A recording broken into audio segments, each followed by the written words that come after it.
அடுத்ததாக பார்க்கக்கூடிய ராசிக்காரர்கள் விருச்சிக ராசிக்காரர்கள்.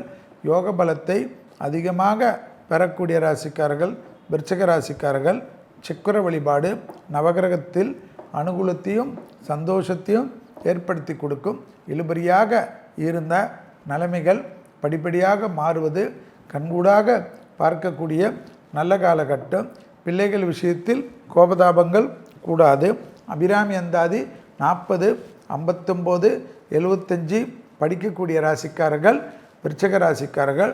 விருச்சிக ராசிக்காரர்களுக்கு காது மூக்கு தொண்டை சைனஸ் ஒத்த தலைவலி அசிடிட்டி ரிஃப்ளெக்ஸ் என்ற நோய்களில் அதீத தாக்கம் இந்த வாரத்தில் காணப்படுவதனால் உணவு முறையில் அஜீரணமும் மசாலா எல்லாம் தவிர்த்து கொள்வதும் மிக மிக முக்கியம்.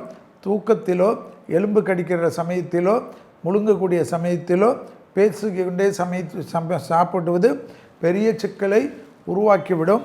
உணவு குழாயில் பாதிப்புகள் காட்டக்கூடிய அமைப்பு என்பதனால்தான் பொதுப்படையான விஷயத்தை விட்டு தேக ஆரோக்கியத்தை அதிகமாக சொல்லக்கூடிய நிர்பந்தம்.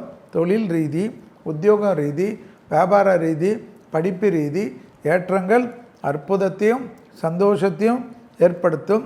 இழுபறியாக இருந்த நிலைமைகளெல்லாம் படிப்படியாக மாறுவது பெரிய அளவுக்கு கொண்டாட்டத்தை ஏற்படுத்தும்.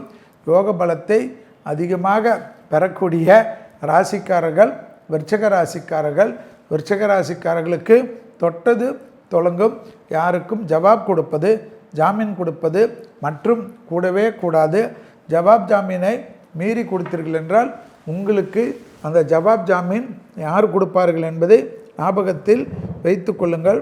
உத்தியோகம் தொழில் வியாபாரம் அனுகூலத்தை ஏற்படுத்தக்கூடிய நல்ல காலகட்டம்.